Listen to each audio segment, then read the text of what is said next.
Hello guys. Today we are starting class 6 chapter 7 new questions and new ideas. We had already completed 1 to 6 chapter of class 6. You can read them also. They are already in our playlist and we will also provide descriptions or the link of that videos in our description. You can also find them in our description box. Okay. तो इससे पहले हमने क्या है कि 1 से 6 तक के जो चैप्टर्स हैं क्लास 6 की वो ऑलरेडी हमने एक्सप्लेनेशन उसकी कर दी है और वो आपको हमारी प्लेलिस्ट में मिल जाएगी। आप चाहे तो उन सभी को चैप्टर्स को पढ़ सकते हैं, ठीक है ना।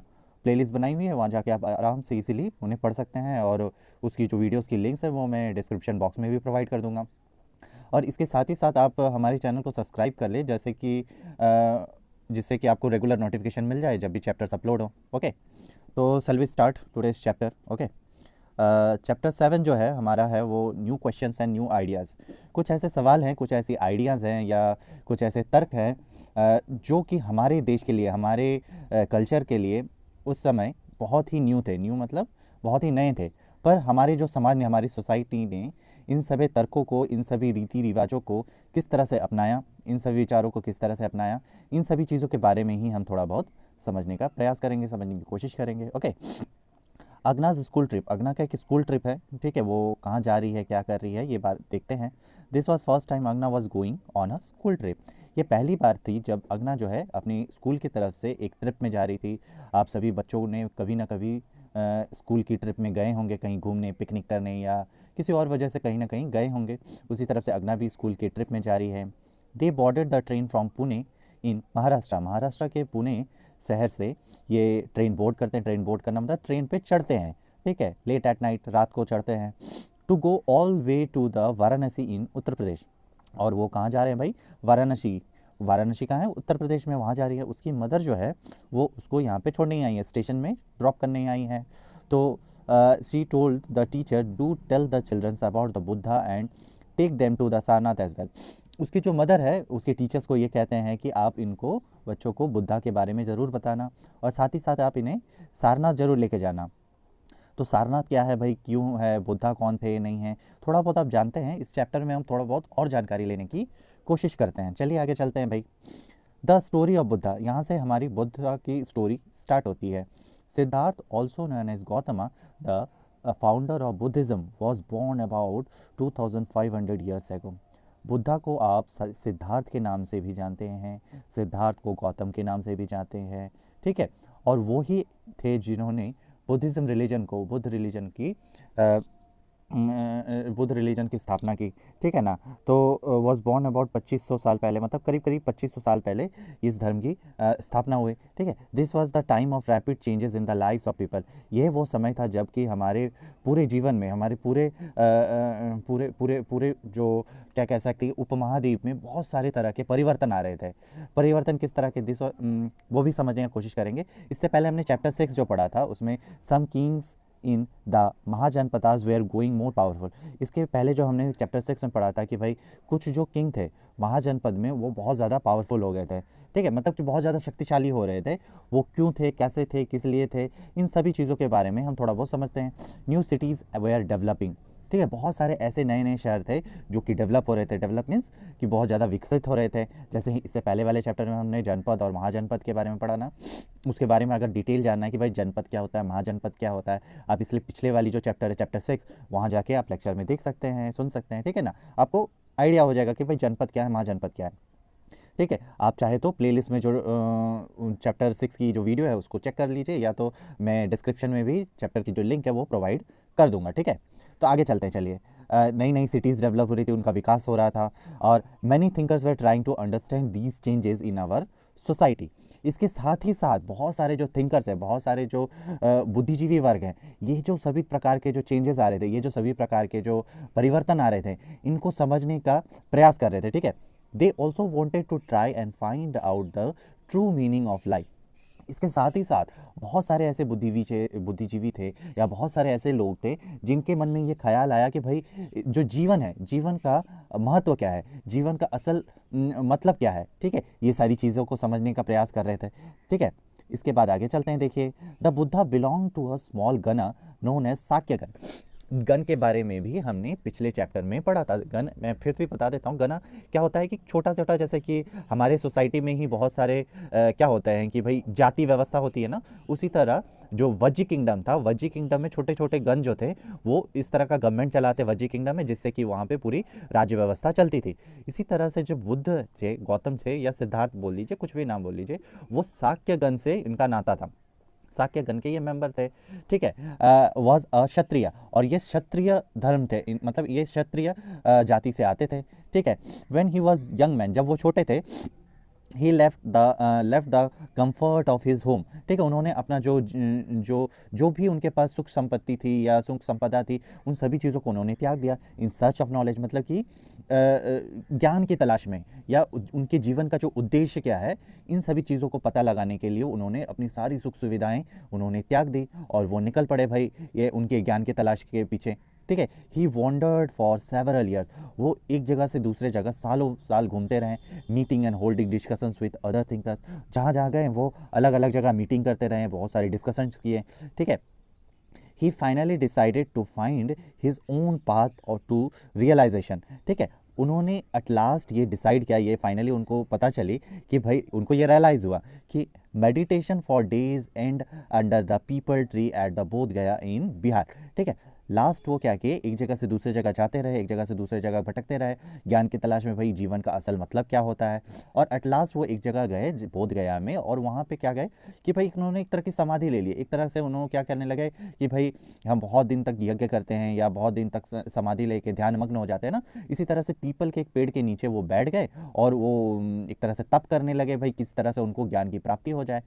वेयर ही अटेंड इनलाइटमेंट, और उन्हें परम ज्ञान की प्राप्ति हुई कि उनको अपने जीवन का असल मतलब वहाँ पे समझ में आया।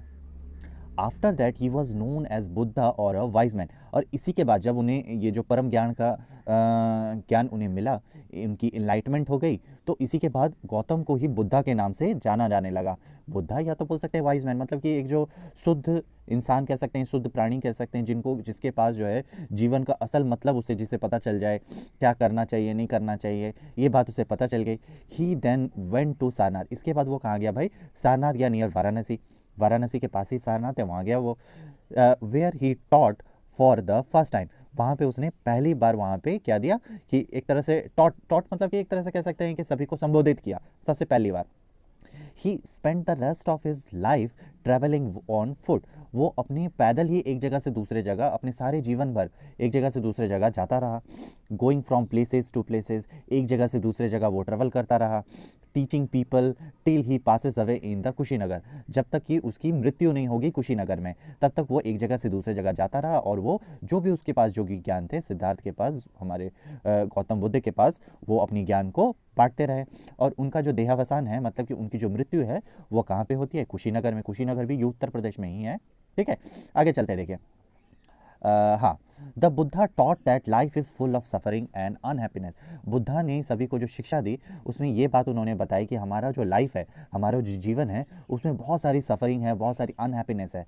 सफरिंग मीन्स बहुत सारा क्या है कि हमारे जीवन में दुख है, बहुत सारे अनहैप्पीनेस मोमेंट होंगे, मतलब कि हमारे जीवन में दुख है, खुशी जो है वो नहीं आएगी। इसकी वजह क्या है, this is cause because we have cravings and desires, क्योंकि हम क्या है, इच्छाएं हमारी कभी भी समाप्त नहीं होती है, ठीक है। जब हमें कोई चीज़ मिल जाती है, इसके बाद हमें दूसरी कोई और बड़ी चीज़ की इच्छा हो जाती है, ठीक है। तो हमारी कभी इच्छा भी ख़त्म नहीं होगी, और इसी तरह हमारी जो क्रेविंग्स है और डिज़ायर्स है वो ख़त्म नहीं होगी, तो हमारी जो अनहैप्पीनेस है, हमारी जो सफरिंग्स है, वो भी कभी भी समाप्त होने वाली नहीं है।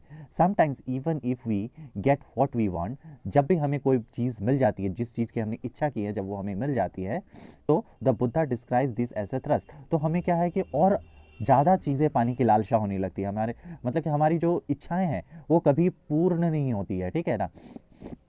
ही ठीक है, the Buddha describe this as a thirst और तन्हा, ठीक है। बुद्धा ने इसी चीज़ को क्या है, थ्रस्ट की नाम दी। थ्रस्ट मतलब एक तरह से ना समाप्त होने वाली इच्छा, ठीक है। इसको तन्हा भी उन्होंने कहा। He taught that this constant craving could be removed by following moderation in everything, ठीक है। बुद्धा ने ये भी बात बताई कि भाई ये जो हमारी कांस्टेंट क्रेविंग्स है, हमारी जो इच्छाएं हैं उनको हम कंट्रोल कर सकते हैं, उनको हम समाप्त कर सकते हैं। कैसे? Following moderation. मॉडरेशन मीन्स कि हम अपनी इच्छाओं पे एक विराम लगाएं, उसको कंट्रोल अगर करें, अपनी इच्छाओं को अगर हम थोड़ा बहुत कंट्रोल करें तो हमारी जो पूरे जीवन भर में हम जो दुख झेलते हैं उसमें थोड़ी बहुत कमी आ सकती है। ठीक है। He also taught people to be kind and to respect the lives of others. Buddha ने और भी जो ज्ञान दिए उसमें कुछ चीज़ें जो इम्पोर्टेंट है ये बताई कि भाई आपको हर इंसान में काइंडनेस होनी चाहिए। काइंडनेस मीन्स दया भाव होना चाहिए हर एक इंसान के प्रति, हर एक जीव के प्रति भी। जीव मतलब किसी भी तरह का वो जीव जंतु क्यों ना हो, उसको भी आपको दया भाव होनी चाहिए। मतलब ऐसे ही नहीं कि भाई उसकी हत्या कर दे, उसको परेशान करे, ऐसा भी नहीं करना चाहिए। उनका ये मानना था कि भाई हर एक जीव में क्या है, जीवन है। तो जिस तरह से हम किसी इंसान को उसको चोट पहुंचाते हैं तो उसको दर्द महसूस होता है, उसी तरह एक प्राणी को भी जीवन है उसमें और उसको भी दर्द महसूस होता है, उसको भी बुरा लगता है। ठीक है। तो आप में काइंडनेस होनी चाहिए, आप में दया भाव होनी चाहिए ताकि आप किसी को भी परेशान ना करें। He believed that the result of our action called the karma, whether good or bad, affect us both in this life and the next. Buddha का ये भी मानना था कि जो भी हमारे कर्म होते हैं, जो भी हम जो काम करते हैं, चाहे वो बुरा काम करे चाहे वो अच्छा काम करे, वो हमको इसी जीवन में भुगतना पड़ता है। कहने का मतलब ये है कि अगर हम अच्छा काम करेंगे तो हमारे साथ अच्छा होगा और अगर हम बुरा काम करेंगे तो हमारे साथ भी बुरा होगा। ठीक है। तो ये बुद्धा की टीचिंग्स में सुमार है। ठीक है। The Buddha taught in the language of the ordinary people Prakrit so that everybody could understand his message. ठीक है। बुद्धा जो है सभी के जो लैंग्वेज है, सब जो आम पब्लिक जो बोलती थी ना, आम लोग जो बोलते थे उसी लैंग्वेज में सभी को वो शिक्षा देते थे, एक तरह से उनको समझाते थे। और वो कौन सी लैंग्वेज है भाई, ये क्वेश्चन में भी आता है, ये प्राकृत लैंग्वेज है। जो ऑर्डिनरी पीपल की जो लैंग्वेज है वो क्या है, Prakrit. So that everybody could understand this message, जिससे कि हर एक जो लोग हैं, हर एक इंसान जो है उनकी जो बातें समझ सकें, उनकी टीचिंग्स को समझ सकें। ठीक है। और इस तरह से उनकी जो टीचिंग्स है एक जगह से दूसरे जगह बहुत ही आराम से, बहुत ही इजीली वो फैलती चली गई। क्योंकि भाई अगर आप किसी को उसी के लैंग्वेज में बातें समझाओगे तो वो बातें उनको इजीली समझ में आ जाएगी ना। और इसी वजह से क्या है कि जो सारी जो शिक्षा है, बुद्धा के द्वारा दी गई जो शिक्षा है, वो सारी शिक्षा क्या है, एक जगह से दूसरी जगह इजीली फैलती चली जाती है। ओके। चलिए आगे चलते हैं। He also encouraged people to think for themselves rather than to simply accept what he said. Let us see how he did this. Buddha जो है दूसरों को इस बात के लिए भी इनकरेज करते थे कि भाई वो अपना खुद की सोच पर ज़्यादा फोकस करें। मतलब कि जो बुद्धा ने कह दिया या जो ईश्वर ने कह दिया, या बुद्धा तो एक तरह से हम उसको ईश्वर की भी दर्जा देते हैं ना, तो जो बुद्धा ने कह दिया सिर्फ मेरी ही बातों को आप सच मत मान लो, आप खुद भी इस बात को समझो कि भाई क्या बुद्धा जो कह रहे हैं वो सच है। और अगर सच है तो उसको अपने तर्क के तराजू में तौल के देखिए कि भाई इसको हम मान सकते हैं कि नहीं मान सकते हैं, क्या ये सच है, ये एक्सेप्ट करने लायक है कि नहीं है। इस बात को भी आपको समझना खुद ही पड़ेगा। आप आंख मूंद करके किसी के ऊपर विश्वास नहीं करना चाहिए। ओके। ये बात भी उन्होंने समझाई। ठीक है। आगे चलते हैं थोड़ा बहुत। ठीक है। अच्छा, ये है छोटी सी एक स्टोरी है, काश गौतमी की स्टोरी है, इसको समझते हैं, बहुत ही अच्छी सी स्टोरी है। चलिए। Here is a famous story about the Buddha. एक बुद्धा के बारे में एक छोटी सी स्टोरी है, बहुत ही सिंपल से है। Once there was a woman named Kisagotami. ठीक है। Whose son had died. She was so sad that she roamed around the streets of the city carrying the child with her, asking for help to bring him back to life. A kind man took her to the Buddha. ठीक है। काशकोतमी जो है उसकी एक जो संतान है उसकी मृत्यु हो गई थी, उसके बेटे की मृत्यु हो गई थी। और इसी दुख में वो क्या है, अपने बच्चे को अपने कंधे में लेके शहर में एक जगह से दूसरी जगह घूम रही थी और काफ़ी दुखी थी भाई। और सभी को ये बात बोल रही थी कि किसी तरह से उसके बच्चे को, उसके पुत्र को जीवन प्रदान करे। वो ये क्या हो सकता है। तो एक बहुत ही काइंड मैन, मतलब कि एक बहुत ही दयालु व्यक्ति ने उसको वो लेके उसको बुद्धा के पास ले गया। जब वो बुद्धा के पास गई, बुद्धा ने कहा कि bring me a handful of mustard seed and I will bring you your child back to life. Buddha के पास जब वो काशकोतमी पहुंची तो बुद्धा ने कहा कि मैं तुम्हारे बेटे की जीवन लौटा दूंगा, पर मुझे मतलब एक मुट्ठी मुझे क्या ला के देना पड़ेगा, मस्टर्ड सीड ला के देना पड़ेगा। मतलब कि जो सरसों के बीज होते हैं ना, वो ला के मुझे देनी पड़ेगी। तो कासा गौतमी वॉज ओवरजॉयड, बहुत ज़्यादा खुश हो गई भाई, उसके पुत्र की जीवन बच जाएगा, उसको पुत्र फिर से जीवित हो जाएगा। And started off at one, और वहाँ दौड़ के भाग के वो कहाँ जाने लगी भाई, एक मुट्ठी वो मस्टर्ड सीड लाने चली गई, मतलब कि सरसों के दाने लेने जा रही थी। But the Buddha gently stopped her and added, ठीक है, बुद्धा उसको रोकता है और वो फिर से बोलते हैं, क्या बोलते हैं, the seed must come from the house of a family where nobody has died. Buddha ये बात कहते हैं कि भाई तुम सीड तो ला रही हो, पर वो एक ऐसे फैमिली से होना चाहिए, एक ऐसे परिवार से होना चाहिए जहाँ पे किसी की भी मृत्यु ना हुई हो, ठीक है। Kisa Gautami went from door to door, एक दरवाजे से दूसरे दरवाजे वो भटकती रही, but everywhere she went she found out that someone or other, father, mother, sister, brother, husband, wife, child, uncle, aunt, grandfather, grandmother had died।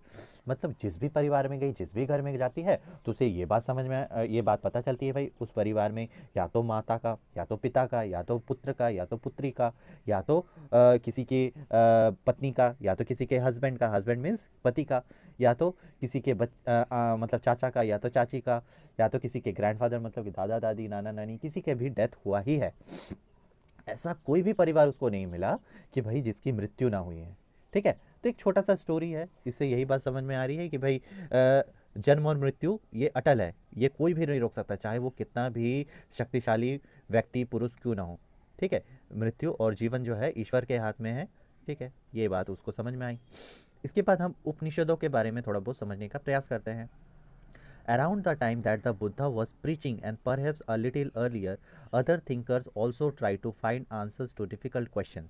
ठीक है, बुद्धा का जो समय है, समय काल है, उससे पहले या उसी समय बहुत सारे थिंकर्स और प्रीचर्स, थिंकर्स में जो बुद्धिजीवी वर्ग के लोग हैं, वो बहुत सारे डिफ़िकल्ट क्वेश्चंस के सवालों के जवाब तलाशने में लग जाते हैं।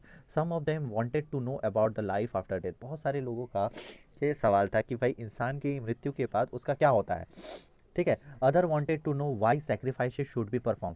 बहुत सारे लोगों का ये भी सवाल है कि भाई हम जो पूजा पाठ करते हैं या दान दक्षिणा करते हैं या जो हम बलि देते हैं, इन सभी का क्या महत्व है, ये क्यों किया जाना चाहिए, इसके पीछे क्या कारण है, ठीक है। Many of these thinkers felt that there was something permanent in the universe that would last ever after death. कुछ लोगों का ये भी मानना था कि भाई हमारे पूरे यूनिवर्स में, पूरे ब्रह्मांड में कुछ एक ऐसी चीज़ें हैं जो कि इंसान के मृत्यु के बाद भी वो रहेगी, ठीक है। चाहे आप कितना ही जनरेशन, कितना ही समय क्यों ना बीत जाए, वो कोई एक चीज़ है जो है वो एग्जिस्ट करेगी, मतलब उसकी मृत्यु कभी नहीं होगी। They describe this as the atman और the individual soul and the Brahman और द यूनिवर्सल सोल। इसी चीज़ को जो जिसकी मृत्यु कभी भी ना हो या जो कि अमर हो, उसको उन्होंने क्या नाम दिया भाई, आत्मन कहा गया। एक तरह से आत्मा, इंसान की अंदर की सोल, इंसान की जो आत्मा है। बहुत सारे ग्रंथों में या बहुत सारे लोगों का ये मानना है कि इंसान की मृत्यु हो सकती है, पर उसके आत्मा की मृत्यु कभी नहीं होती है, वो फिर से जन्म लेती है, ठीक है ना। तो ये भी मानना है कि बहुत सारे लोग इसको आत्मन कहते हैं या इंडिविजुअल सोल, या तो ब्राह्मण या तो यूनिवर्सल सोल, मतलब कि जो पूरे ब्रह्मांड में जो व्याप्त है, ठीक है, जिस जो कि सर्वशक्तिशाली है, सर्वशक्तिमान है, ठीक है। They believe that ultimately both the Atman and the ब्राह्मण वेयर वन। बहुत सारे लोग ऐसे भी थे जिनका ये बिलीव था, ये मानना था कि ये जो आत्मन है और जो ब्राह्मण है, ये एक ही है, एक ही वो ज्योति है, या वो कह सकती एक ही वो परम शक्तिशाली है, जो कि जिसकी मृत्यु कभी भी नहीं होगी, जो कि हमेशा हमेशा के लिए हमारे यूनिवर्स में रहेगी, ठीक है। बहुत सारे लोगों का ये भी मानना है, ठीक है। Many of these ideas were recorded in the Upanishads, these were a part of later Vedic text. बहुत सारे इसी तरह के जो आइडियाज़ है, बहुत सारे इसी तरह के जो विचार है, हमारे बाद के उपनिषदों में इन्हें लिखा गया, ठीक है। इन्हें ही हम लेटर वैदिक टेक्स्ट कह सकते हैं। जैसे कि प्री वैदिक, लेटर वैदिक हमने इससे प्रीवियस चैप्टर में पढ़ा था ना भाई। जो पहला हमारा जो वेद है, ऋग्वेद है, उसे हम क्या कहेंगे, प्री वैदिक। और जो बाद के जो 3 वेद है, यजुर्वेद, सामवेद और अथर्ववेद, जो 3 और वेद है, इसे लेटर वैदिक कहते हैं। Upanishad literally means approaching and sitting near and the text containing conversation between teacher and students। उपनिषदों का मतलब यही है कि भाई जो गुरु और शिष्य के बीच में जो भी वार्तालाप हो रही है, जो भी बातें हो रही हैं, उन्हीं चीज़ों को किसी टेक्स्ट के फॉर्म में लिख देना ही उपनिषद कहलाता है, ठीक है। तो ईजी सी भाषा में मैंने ये बात समझा दी कि ऑफन आइडियाज़ वर प्रेजेंटेड थ्रू सिंपल डायलॉग्स, मतलब कि जैसे गुरु और शिष्य के बीच में जो सिंपली डायलॉग्स के ज़रिए जो बातें हो रही हैं, उन्हीं को थॉट्स को लिख दिया जाता था किताबों में, ठीक है। और यही उपनिषद कहलाए बाद में। यहाँ और एक छोटी सी स्टोरी है वाइस बैगर की, इसको पढ़ लीजिएगा, ये बहुत ज़्यादा बड़ी नहीं है, छोटी सी है उपनिषद के बारे में। भाई मैं छोटा छोटा सा एक ओवरव्यू दे देता हूँ। भाई एक जो बैगर है वो एक आता है, ठीक है, अभिप्रतन और शकुना दो जो व्यक्ति हैं ये बोल सकते हैं, या शागा है, ये लोग कहीं बैठ के अपना भोजन करने जाते हैं, तो उसी समय एक बैगर आता है, उनसे भोजन की मांग करता है। तो ये कहते हैं कि भाई हम आपको भोजन नहीं दे सकते हैं, ठीक है। तो ये जो वाइस बैगर है, ये जो भिखारी है, वो उनसे कहता है कि भाई आप जो है कि एक कह सकते हैं कि अ, ये कहते हैं कि भाई आप तो क्या है कि पूरे इंटायर वर्ल्ड वर्ल्ड में, पूरा जो विश्व में आप जो है किस चीज़ की पूजा करते हैं, किसको वर्शिप करते हैं। तो वो तो कहते हैं कि भाई हम पूरे ब्रह्मांड में जो है, यूनिवर्स में जो यूनिवर्सल सोल है, ठीक है, जो ब्रह्मांड की जो सबसे शक्तिशाली ज्योति है, कह सकते हैं जो शक्तिशाली कह सकते हैं कि यूनिवर्सल सोल है, उसकी हम पूजा करते हैं। तो ये जो बैगर है ये कहता है कि मैं, अगर आप उस यूनिवर्सल सोल की पूजा करते हैं तो यूनिवर्सल सोल तो हर जगह है, पूरे ब्रह्मांड में, हर चीज़ में है, उस हिसाब से मेरे अंदर भी है। अगर आप मुझे फूड नहीं दे रहे हो तो आप यूनिवर्सल सोल को फूड नहीं दे रहे हो, मतलब भोजन नहीं दे रहे हो। तो इस पे ये जो दोनों लोग हैं, शकुना और अभिपत्रन, ये लोगों को ये बात समझ में आ जाती है, और वो वाइज मैन को, वाइज बैगर को क्या दे देता है, अपना भोजन शेयर करते हैं, ठीक है। छोटी सी स्टोरी है, इसको आप पढ़ लेना, आसान सी है, ठीक है। Most Upanishadic thinkers were men, specially Brahmins and raja. ज़्यादातर जो उपनिषद में जो बातें लिखी गई हैं उनमें कौन है भाई, ज़्यादातर मैन है, पुरुष है, ठीक है, और ज़्यादातर ब्राह्मण है या तो राजा हैं, ठीक है। Occasionally there is mention of women thinkers such as Gargi, who was famous for her thinking and participated in debates held in royal courts. यहाँ पे एक महिला थिंकर का भी, एक महिला विचारक का भी बात आती है, जिसका नाम क्या है, गार्गी नाम है, और उपनिषदों में भी गार्गी के नाम की बात आती है, जो कि एक फेमस थिंकर है, और ये बहुत सारे डिबेट्स में, बहुत सारे वाद विवाद में ये शामिल होती है। और ज़्यादातर ये रॉयल कोर्ट्स, जो राजा महाराजा के जो कोर्ट्स हैं, जो वहाँ पे जो सभाएं लगती है, वहाँ जाकर लोगों के साथ डिस्कशंस करती हैं। Poor people rather took part in this discussion, poor लोगों को, गरीब निर्धन लोगों को इस तरह के डिस्कशंस, इस तरह के सभाओं में जाना पूरी तरह से मना ही है, ठीक है। One famous exception was सत्याकर्णी Jabala, ठीक है। एक बहुत ही एक्सेप्शन कह सकते हैं एक तरह से, पूरी तरह से सात्यकर्णी जवाला जो है वो निर्धन होने के बावजूद इस तरह के अनुष्ठानों में जाया करता था। Who was name after his mother, उसके माँ के नाम पे ही उसका नाम सात्यकर्णी जवाला पड़ा। उसकी जो माँ थी जबाली, ठीक है, वो स्लेव वुमेन थी, स्लेव वुमेन मीन्स दासी थी। पर उसका जो पुत्र है सात्यकर्णी जवाला, एक दासी का पुत्र होने के बावजूद काफ़ी बुद्धि थी उसमें, काफ़ी ज़्यादा नॉलेजियस था, और इस तरह के डिबेट्स जो होती थी, इस तरह के जो सभाएं होती थी, उसमें वो जाया करता था। He had a deep desire to learn about reality, was accepted as a student by the Brahmin teacher name Gautama, ठीक है। इसी तरह से उसको ये सारी बातें, जानकारी लेने में बहुत ज़्यादा इच्छा थी, और वो किसके मतलब स्टूडेंट बन गए, ब्राह्मण टीचर जिसका नाम था गौतम, जिसका नाम था, उसके वो शिष्य बन जाते हैं, and become one of the best non thinker of the time. और इनका बहुत ज़्यादा नाम कीर्ति होती है इस समय में, ठीक है, कि भाई बहुत ज़्यादा विचारक है, बहुत ज़्यादा क्या बोलते हैं, ज्ञानी पुरुष हैं, ठीक है। Many of the ideas of the Upanishad were later developed by the famous thinker Shankaracharya.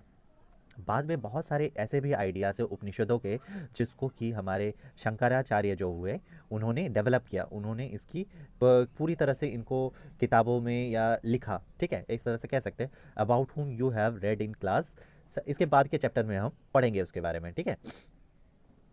आगे चलते हैं।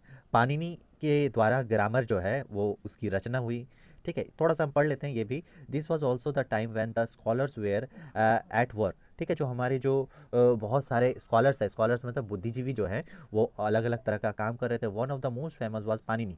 पाणिनि बहुत ही ज़्यादा बुद्धिमान या शिक्षित व्यक्ति थे, ठीक है। Who was prepared a grammar for Sanskrit, और इन्होंने संस्कृत भाषा के लिए ग्रामर की रचना की, ठीक है। मतलब कि व्याकरण की रचना के रचयिता कौन थे भाई, पाणिनि, ठीक है। He arrange the vowels and consonants in a special order and then use these to create formulae like those found in algebra. इन्होंने क्या किया भाई, हमारा जो व्यंजन है, ठीक है, और उन सभी को अलग अलग किया, कॉन्सोनेंट्स और वॉवल्स को अलग किया संस्कृत में, और उसके साथ ही साथ बहुत सारे स्पेशल लॉज बनाए, स्पेशल फॉर्मूला बनाए, जिससे कि संस्कृत भाषा को शुद्ध रूप से लिखा और पढ़ा जा सके, ठीक है। अगर कोई ग्रामर व्याकरण ही नहीं होगा तो किसी भी भाषा को शुद्ध रूप से पढ़ना थोड़ा मुश्किल हो जाता है ना, तो इन्होंने ये किया था। He used these as a written down in the rules of languages in a short formula around 3000 of them। ठीक है, इस तरह के बहुत सारे फार्मूलाज है जिससे कि संस्कृत भाषा को शुद्ध रूप से पढ़ा जाए। आज से करीब करीब ये 3000 तरह के इस तरह के फार्मूलेज हैं, ठीक है, नियम है। तो बुद्धिज़्म के बारे में हमने अभी तक समझा। इसके बाद हम जैन धर्म के बारे में थोड़ा बहुत समझते हैं। The most famous thinker of the Jainas was the Vardhaman Mahavir, who also spread his messages around this time. Otherwise, 2500 years ago, he was the Kshatriya prince of the Lichava, a group that was a part of Vajji Sangha, about which you read in chapter 6। ठीक है, हमारे जो जैन धर्म में सबसे जो famous thinker हुए, सबसे जो फेमस गुरु हुए, वो कौन थे?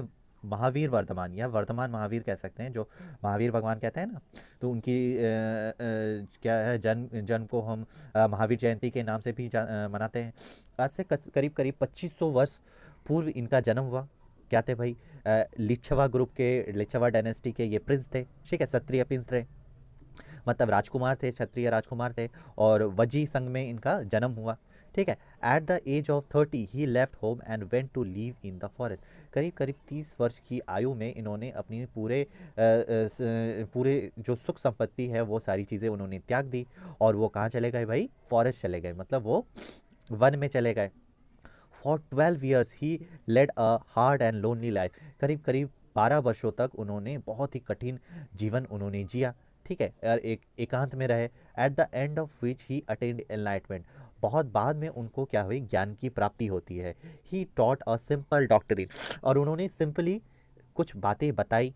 क्या बताई भाई? क्या शिक्षा दी? Man and women who wish to know the thirst must leave their homes. जो भी औरत या मर्द या पुरुष और जो स्त्री हैं, अपने जो भी इच्छाएं हैं उनको अगर त्यागना चाहती हैं तो अपने अपने घरों को पहले, सबसे पहले वो त्यागे। मतलब कि जो परिवार का जो प्रेम है, परिवार की जो लालसा है, ठीक है, सबसे पहले तो इसे त्यागना पड़ेगा। They must follow very strict the rules of अहिंसा।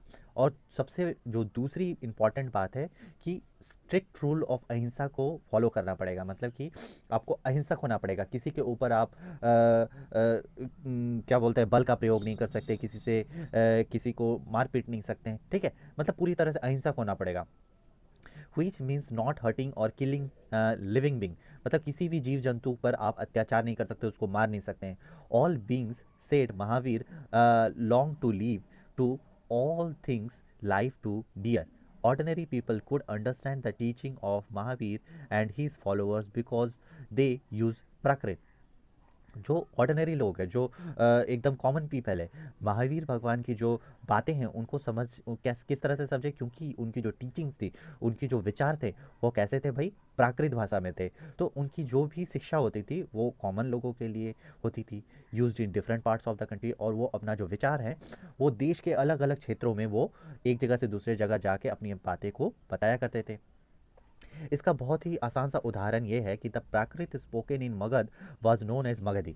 प्राकृत भाषा को ही जो मगध में बोला जाता था वो मगधी लैंग्वेज के नाम से भी जाना जाता था। Followers of Mahavira who were known as Jainas had to lead very simple life. दो जो महावीर के जो शिष्य होते थे उनको क्या कहा जाता था भाई? जैनास कहा जाता था। और वो बहुत ही सिंपल लाइफ जीते थे। सिंपल मीन्स एकदम साधारण जीवन। begging for food, they had to absolutely honest and were especially asked not to steal। ठीक है, और इनको क्या है, सिर्फ और सिर्फ भिक्षा से ही अपना जो भरण पोषण करना होता था, और किसी भी तरह का चोरी करना इनको सख्त मनाही थी। Also they had to observe celibacy and man had to give up everything including their clothes. ठीक है, और पूरी तरह से ब्रह्मचर्य का पालन इन्हें करना पड़ता था, और पूरी तरह से जो भी इनके पास जो भी सुख संपत्ति जो भी चीज़ें हैं, इन सभी चीज़ों को उनको त्याग करना पड़ता था। यहाँ तक कि उनके जो क्लोथ्स हैं, उनके जो वस्त्र हैं, उनका भी इन्हें त्याग करना पड़ता था। ठीक है, आगे चलते हैं। If it was very difficult for most man and womens to follow these strict rules, ठीक है, ज़्यादातर पुरुषों के लिए, ज़्यादातर स्त्रियों के लिए इस तरह की जो स्ट्रिक्ट रूल्स है इनको फॉलो कर पाना बहुत ही ज़्यादा कठिन था। Nevertheless, thousands left their homes to learn and teach these new ways of life. लेकिन फिर भी बहुत सारे लोगों ने ये जो नया तरीका है, ये जो नई तरीके से जो जीवन जीने का जो प्रयास है, इसको करने के लिए बहुत सारे लोगों ने अपना घर परिवार सब कुछ त्याग दिया। Many more remained behind and supported those who become monks and nuns, provided them with food. और बहुत सारे ऐसे भी हैं जिन्होंने ये सारी चीज़ें त्याग नहीं कर पाए, वो इनकी हेल्प मदद करते थे, नन्स की मदद करते थे, सेंट्स की मदद करते थे, मतलब साधु सन्यासियों की मदद करते थे। किस तरह से?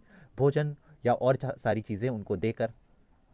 Janus was supported mainly by traders, farmers who had to kill insects to protect their crops. Found it more difficult to follow these rules. ठीक है, जो व्यापारी होते थे और जो किसान होते थे, उनको तो अपने क्रॉप्स को बचाने के लिए, अपनी फसलों को बचाने के लिए किनको मारना पड़ता था? भाई कीड़ों को तो मारना पड़ेगा ना, नहीं तो वो तो फसल बर्बाद कर देगी। तो उनको ये जो जैन धर्म के जो रूल्स हैं उनको फॉलो करना थोड़ा कठिन होता था। तो वो क्या करते थे, अपनी जो भी चीज़ें हैं जिस भी तरह से वो उनकी मदद कर सकते हैं, अपनी फसल को देके या और कोई चीज़ देके उनकी वो मदद करते थे।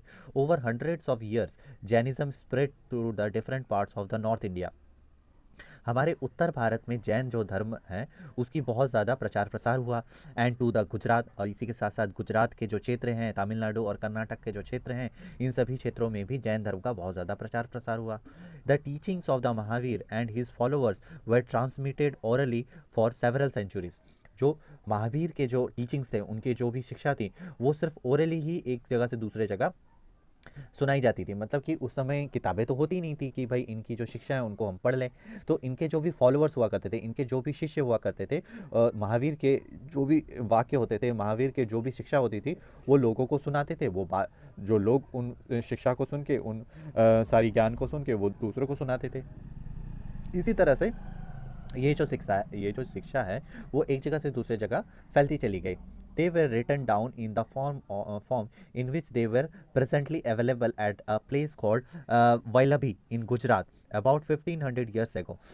बाद में इन्हीं सभी टीचिंग्स को किताब के रूप में या लिख दिया गया, जो कि आप कहाँ पाएंगे? ठीक है, इस किताब को ही वैलबी कहा गया, जो कि आपको गुजरात में मिलेगी। करीब करीब 1500 वर्ष पूर्व से किताब के फॉर्म में लिखा गया, इन टीचिंग्स को लिखा गया। ठीक है, आगे चलते चलिए। द संघास, ठीक है, both the Mahavira and the Buddha left that only those who left their home could gain true knowledge.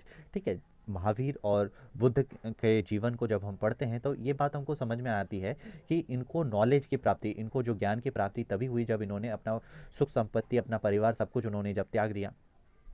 They arranged for them to stay together in the sangha. ठीक है, और साथ ही साथ ये क्या है, जो संघ में रहना जो है, इनको इनकी जो जीवन जो गाथा है वो थोड़ा सा अलग तरीके है। In association to those who left their homes. ठीक है, इसके अलावा जैसे कि आप संघ में, परिवार में रहते हैं, तो शायद आपको जो शिक्षा है, जो सही महत्व है जीवन का, वो शायद बहुत जल्दी समझ में ना आए, जब तक कि आप पूरी तरह से कठिन जीवन व्यापन ना करते हों तब। The rules made for the Buddhist Sangha were written down in a book called the विनय पिटिका। ठीक है, बुद्ध की जो भी शिक्षा है, जो भी ज्ञान है, उसको किताब के रूप में जब लिखी गई, इसी को हम विनय पिटिका नाम से भी जानते हैं। For this we know that there are separate branches for man and women. इसी तरह से जो बुद्ध हो चाहे जैन धर्म हो, इनको शिक्षा को पालन करने के लिए मैन और वुमेन, मतलब स्त्री और पुरुष के लिए अलग अलग ब्रांचेस हैं, अलग अलग शिक्षा की पद्धतियाँ हैं। All man could join the sangha, however childrens had to take the permissions of their parents and slaves that of their masters. कि जो भी स्त्री या पुरुष या जो भी मैन संघ को ज्वाइन करना चाहते हैं, संघ को के साथ जुड़ना चाहते हैं, उनको क्या है, वो जुड़ सकते हैं। मैन तो जुड़ सकते हैं, पर वुमेन्स को या चिल्ड्रंस को अपने पति की, बच्चों को अपने माता पिता की इजाज़त लेनी पड़ेगी। अगर उनके माता पिता, उनके पति अगर इजाज़त देते हैं, तभी जाके वो संघ के साथ जुड़ सकते हैं। साथ ही साथ जो स्लेव्स होते हैं, जो जो मज़दूर हैं या किसी के पास स्लेवरी का काम करते हैं, तो उन्हें अपने मास्टर से, अपने जो भी उनके मालिक है उनसे परमिशन लेनी पड़ेगी, उनसे उनको इजाज़त लेनी पड़ेगी, तभी जाके वो संघ के साथ जुड़ सकते हैं। Those who worked for the king had to take his permission and debtors from the creditors. ठीक है, जो राजा के यहाँ काम करता है उसे राजा से परमिशन लेनी पड़ेगी, और साथ ही किसी ने अगर कर्ज दिया है और जो कर्ज लेने वाला है, कर्ज देने वाला देने वाले से परमिशन लेगा, अगर उसे इजाज़त मिलती है तभी वो जाके संघ के साथ जुड़ सकता है। Women had to take their husbands permission. इसी के साथ साथ जो वुमेन्स है, जो स्त्रियां हैं, उन्हें अपने पति से परमिशंस मिलेगी तभी जाके वो संघ के साथ जुड़ सकती हैं। Man and women who join the संघ लीड अ सिंपल लाइफ। जो औरत और पुरुष हैं, वो जो भी संघ के साथ जुड़ते हैं उनको क्या है, एकदम सिंपल जीवन जीना है, एकदम साधारण जीवन जीना है। They meditate for most of the time. ज़्यादातर समय उनको मेडिटेट करना पड़ेगा, ज़्यादातर समय उनको ध्यानमग्न रहना पड़ेगा। And went to cities and villages to beg for food during fixed hours. और कुछ जो समय फिक्स्ड है उस समय वो शहरों में, गाँव में जाके अपने लिए, अपने भोजन के लिए उनको बेकिंग करनी पड़ेगी, मतलब कि भिक्षा लेनी पड़ेगी, और उसी से उनका जीवन यापन होगा। That is why they were known as bhikshus, the Prakrit word for beggar. मतलब कि इन्हीं को जो कि भिक्षा लेकर अपना जीवन यापन करते हैं, इन्हें क्या कहा जाता है, भिक्षुष कहा जाता है प्राकृत भाषा में। बेगर को ही भिक्षुष भी कहते हैं। ठीक है, एंड भिकुनीज, ठीक है, भिकुनीज के अंदर कहता है वुमेन्स के लिए भिकुनीज शब्द का प्रयोग किया जाता है। They taught other and help one another. They also held meetings to settle any quarrel that took place within the sangha. और उनको दूसरों को भी शिक्षा देनी पड़ेगी। ठीक है, इसके साथ साथ दूसरों की भी मदद करनी पड़ेगी, और साथ ही साथ छोटी छोटी मीटिंग्स करनी पड़ेगी। मान लीजिए संघ के बीच में कोई वाद विवाद हो जाए, तो उन वाद विवाद का निपटारा करने के लिए उनको छोटी छोटी मीटिंग करके इन सभी वाद विवाद को निपटाना पड़ेगा। ठीक है, those who join the sangh included Brahman, Kshatriya, merchant, labourers, barbers, courtiers and slaves. Many of them wrote down the teachings of Buddha. Some of them also composed beautiful poems describe their life in a sangha. बहुत सारे जो अलग अलग professions के जो लोग हैं, अलग अलग जगह से आने वाले जो लोग हैं, इस संघ को ज्वाइन करते हैं, जिसमें कि ब्राह्मण भी हैं, क्षत्रिय भी हैं, व्यापारी भी हैं, लेबरर्स भी हैं, मतलब कि मजदूर भी हैं, और भी बहुत सारे लोग हैं जिन्होंने संघ को ज्वाइन करा। बुद्धा की टीचिंग को उन्होंने आत्मसात किया, उनको फॉलो किया। इन लोगों ने बहुत सारे छोटे छोटे बहुत ही ब्यूटीफुल पोएम्स भी लिखे। जिस समय वो संघ में थे, उनके संघ के जीवन के ऊपर उन्होंने छोटी छोटी कविताएं भी लिखी। ठीक है, अपने संघ के जीवन को उन्होंने बतलाने के लिए। ठीक है, तो आगे चलते देखिए मॉनेस्ट्रीज क्या है वो समझने का कोशिश करते हैं। To bring with both Jain and Buddhist monks went from place to place throughout the year. जैसे कि आपने जाना, हम लोगों ने पढ़ा कि भाई जैन और बुद्धिस्ट दोनों ही मॉन्क्स जो है, साधु सन्यासी जो है, साल भर एक जगह से दूसरे जगह वो विचरण करते थे, एक जगह से दूसरे जगह वो जाया करते थे, और वो बुद्ध और जैन की टीचिंग्स को, उनके जो शिक्षा को, उनके विचार को फैलाने की कोशिश करते थे। The only time they stayed in one place was during the rainy season. सिर्फ एक ही ऐसा वक्त होता था जिस समय वो एक जगह रहते थे। वो क्या कौन सा सीज़न था? रेनी सीजन, मतलब कि बरसात की जो ऋतु होती थी वो एक जगह रुक जाया करते थे, और बाद बाकी समय एक जगह से दूसरे जगह वो ट्रैवल किया करते थे। When it was very difficult to travel, क्योंकि बरसात के दिनों में एक जगह से दूसरे जगह जाना बहुत ही ज़्यादा डिफिकल्ट होता था। दे then their supporters built temporary shelters for them in the gardens, or they lived in the natural caves in the hilly areas. तो इस समय क्या करते थे वो, गार्डन्स में या मतलब बगीचों में, या तो नेचुरल जो केव्स होते थे, जो प्राकृतिक जो गुफाएं होती थी, वहाँ पे वो रहा करते थे। ठीक है, हिली एरियाज में। ठीक है, as time went on, many supporters of the monks and nuns and they themselves felt the need for more permanent shelters, and so monasteries were built. जैसे जैसे समय बीतता चला गया, जो साधु सन्यासी हैं, उनके जो सपोर्टर्स हैं, सपोर्टर्स मीन उनके जो अनुयायी हैं, जो उनके शिष्य हैं, उन लोगों को ये महसूस हुआ कि भाई हमें थोड़ा बहुत परमानेंट घर चाहिए, परमानेंट शेल्टर चाहिए, जहाँ पे हम अपने आप को सुरक्षित रख सके, अपने आप को हम रह सके वहाँ पे। ठीक है, तो ये कुछ कुछ ऐसी जगह हुई जहाँ पे वो परमानेंटली रहने लगे। These were known as viharas. ठीक है, जहाँ पे वो परमानेंटली रहते थे, ये साधु सन्यासी रहते थे, उनको क्या कहते थे? विहार कहते थे। ठीक है, the earliest विहारास were made of would. जो बहुत पुराने विहार होते थे, जहाँ पे जो साधु सन्यासी रुकते थे, रहते थे, वो किसके बने होते थे? वुड के, लकड़ियों के बने होते थे। And then of bricks some of them even in the caves that were dug out of the hills, especially in the western India. ठीक है, ज़्यादातर जो पूर्वी भारत है वहाँ पे आपको इस तरह के बहुत परमानेंट ब्रिक केव्स या ब्रिक के मोनेस्ट्रीज या बिहार मिल जाएंगे, जहाँ पे साधु सन्यासी जो है, जैन धर्मावलंबी है, जो बुद्धिस्ट मॉन्क्स हैं, वो रहा करते थे। ठीक है, बरसात के समय में। ठीक है, इसके बाद देखते हैं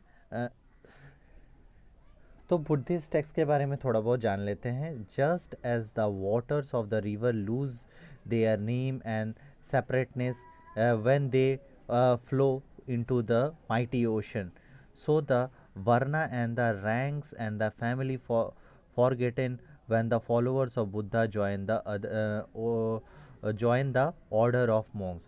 जिस तरह से नदियों का नाम जो है कब ख़त्म हो जाता है, जब वो नदियों का पानी जाके बड़े बड़े ओशंस में, बड़े बड़े सी में जाके मिल जाता है, तो नदियाँ का नाम ख़त्म हो जाता है ना। उसी तरह से चाहे आप कितने ही बड़े ख़ानदान, कितने ही बड़े फैमिलीज से बिलोंग क्यों ना करते हो, जैसे ही आप मॉन्क बन जाते हैं, जैसे ही आप साधु बन जाते हैं, सन्यासी बन जाते हैं, आपका जो पूरा जो फैमिली बैकग्राउंड है वो पूरी तरह से समाप्त हो जाएगा। आप कोई बड़े परिवार के व्यक्ति नहीं रहेंगे, आप एक सिंपल मॉन्क बन जाएंगे, आप सिंपल साधु बन जाएंगे। ठीक है, तो ये बात कहना था। आगे चलते हैं।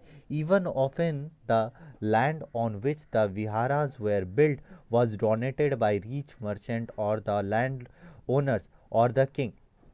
ज़्यादातर जो विहार बने हुए हैं, जो बनाए जाते थे, वो जो लैंड है वो किनके द्वारा दान में दिया जाता था? जो बहुत धनी व्यापारी होते थे या जो किंग होते थे, तो उनके द्वारा ये दान में ये जगह दी जाती थी जिसमें कि विहार बनते थे। The local people come with gifts और of foods, clothes and medicine for the monks and nuns. ठीक है, जो लोकल लोग हैं, लोकल पीपल जो हैं, वो क्या लाया करते थे?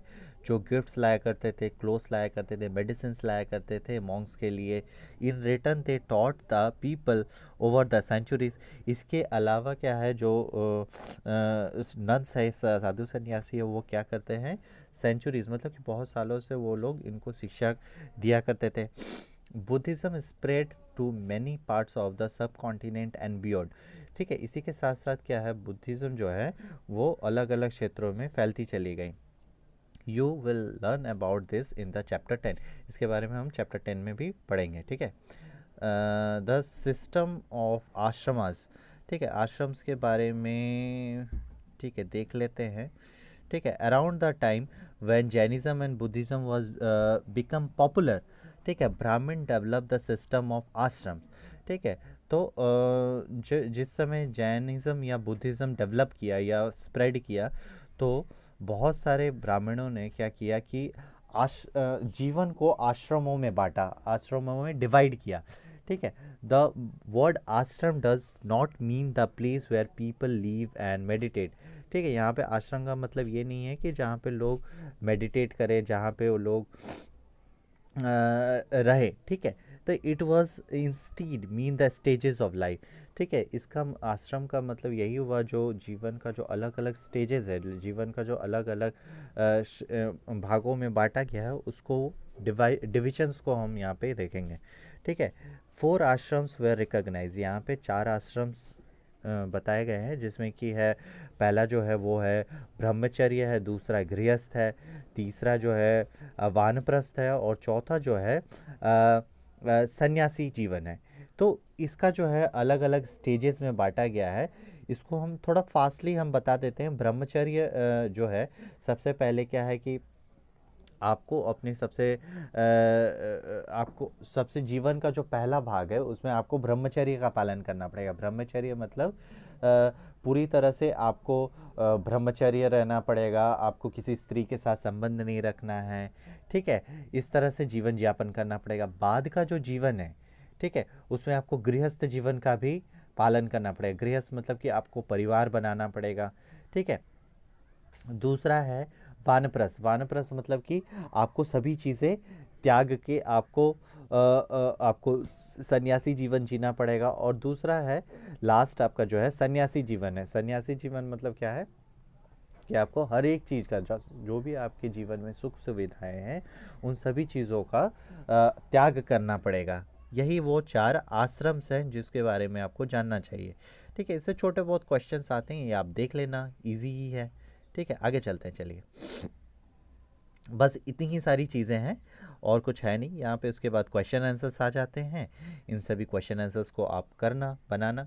ठीक है, अगर कोई प्रॉब्लम आती है तो आप कमेंट में लिखिए कि सर प्रॉब्लम आ रही है, तो मैं ज़रूर करा दूंगा क्वेश्चन आंसर्स। ठीक है, इसके बाद जो हमारा जो नेक्स्ट चैप्टर रहेगा वो होगा chapter 8, Ashoka the emperor who give up war. ठीक है, अशोक राजा के बारे में पढ़ेंगे जिन्होंने जो है युद्ध छोड़ दिया। क्यों छोड़ा, किस लिए छोड़ा, और इसका क्या परिणाम हुआ, इन सभी चीज़ों के बारे में भी हम समझेंगे नेक्स्ट लेक्चर में। ठीक है, तब तक के लिए यहीं तक रहता है। Thank you.